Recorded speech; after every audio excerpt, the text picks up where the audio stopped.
On a recent trip to Hilton Head Island, South Carolina, we visited Historic Mitchelville Freedom Park. This relatively new park opened in 2021 and sits on the site of the first colony of freedmen who escaped slavery during the Civil War and found refuge on the island, which had by that point been taken over by Union soldiers. We first learned about Mitchelville back in 2020, before this park existed. We stayed at the Westin Resort on Hilton Head. On its second floor, overlooking the resort's lobby, there's a historic exhibit about Mitchelville called Finding Freedom's Home. You can still see the exhibit there today according to the Mitchelville website. This exhibit has actual artifacts that have been found at the Mitchelville site on display. Before we share this park with you, here is what Jack had to say about the Mitchelville exhibit back in 2020. So the story of Mitchelville is this. During the Civil War in late 1861, Hilton Head Island became the Union Army Southern headquarters for the Civil War when the inhabitants of the island fled to the mainland. So within a few days, slaves began to flee their captivity and head for the island as they heard that the Union soldiers had taken over the land. Within just about a month, there were more than 300 former slaves that had arrived on Hilton Head Island. A couple months after that, the now free men, women, and children who escaped slavery totaled more than 600 people, and by the end of the Civil War, their numbers totaled more than 3,000. During the war, Mitchelville was a town that was set aside on the island for these now free people to begin their own community. They were given lumber, and they built their own houses, they began their own businesses, they started their own churches. A law was passed that formerly enslaved children between the ages of 6 years old and 15 years old all had to go to school. Some missionaries from the north came down to Hilton Head Island to teach the school, and many of the men who had been freed ended up joining the Union Army and helping them achieve their eventual victory in the Civil War. From what we read, the community continued to exist into the 1920s, and then sometime in the 1980s, archaeological digs began to attempt to locate artifacts that were related to the town of Mitchelville, as it was feared that development on the island was going to cause these artifacts to be lost to history forever. Archaeological work still continues in the area to this day, and there are plans made to create a park to commemorate and celebrate the history of Mitchelville. So back to modern day at the park. There's a statue of Harriet Tubman on display. She, as most viewers will probably already know, is a legit American hero. She escaped slavery, but then went back down south at least 13 times and rescued about 70 people from enslavement, leading them to freedom through a series of safe houses known as the Underground Railroad. During the Civil War, she worked as a nurse and a spy for the Union Army. The statue depicts her rescuing a young girl and leading the scared child through the perilous journey to freedom. This 9-foot-tall statue is actually a touring exhibit that has been on display across the country at various sites for 2 or 3 months at a time. It is only on display at the Mitchelville Park through sometime in April, when it will then move on to be displayed at a historic site in Vienna, Virginia. There are actually still ongoing excavations at the site, searching the area for other artifacts. Guests, of course, are not allowed in the excavation area, but this is still very much a historic site with active research going on.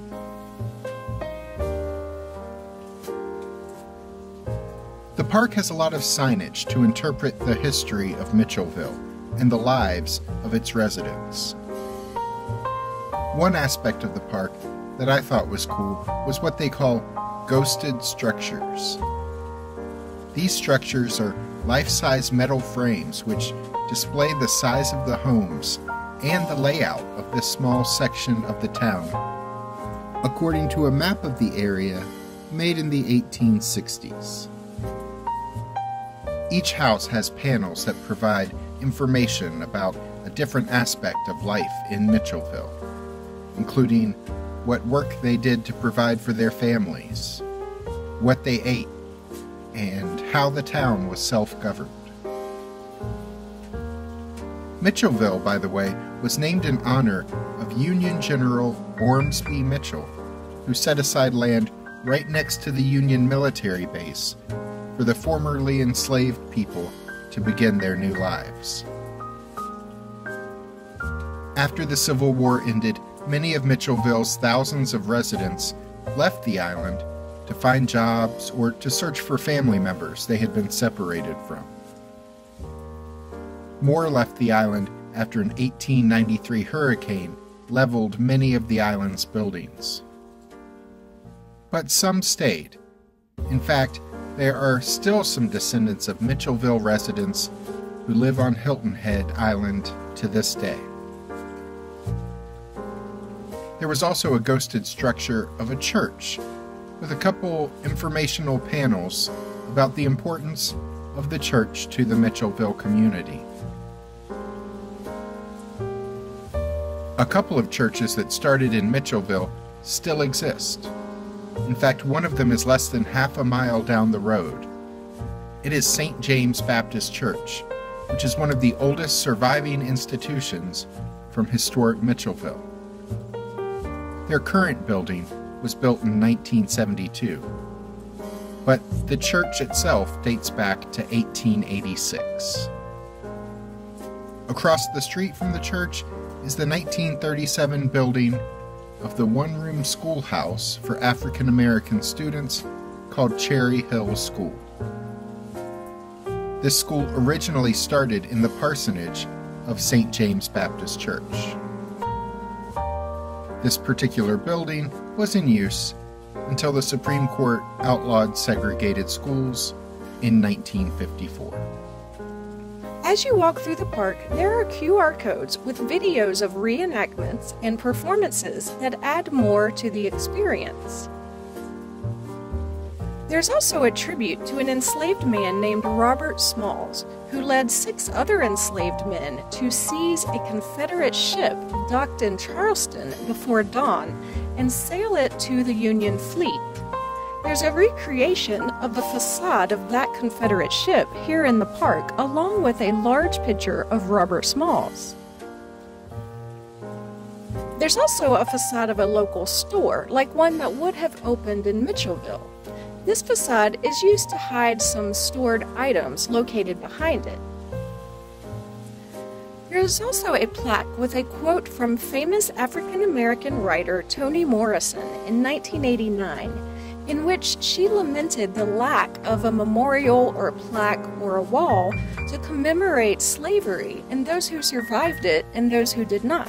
She said there wasn't even so much as a bench by the road placed in their memory. Well, the Bench by the Road project is seeking to place benches as places along the way to stop and remember those who were enslaved, and one such bench was placed here. Thankfully, since 1989, there are a lot more memorials to both the victims and the survivors of slavery in the U.S. As we travel, we very commonly see exhibits and museums and memorials, even at historic plantations and historic colonial sites, that tell the history of slavery and its end in this country, such as this park here.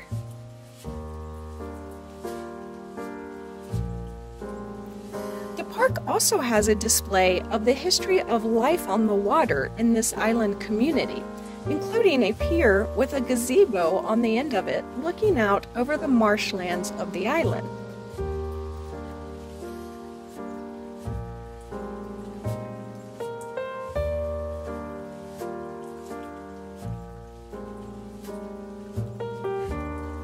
As you plan your trip, you may want to note that there are bathroom facilities in the park.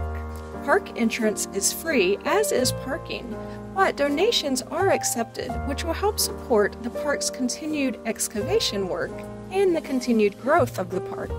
There's a walking trail that leads to the beach, and there's a plan for adding art installations related to the history of Mitchellville along that trail. They also have plans to add a visitor center to the park in the future. If you enjoyed this video, check out the links at the end to see some related travels, and be sure to subscribe so we can see you the next time we're traveling through history.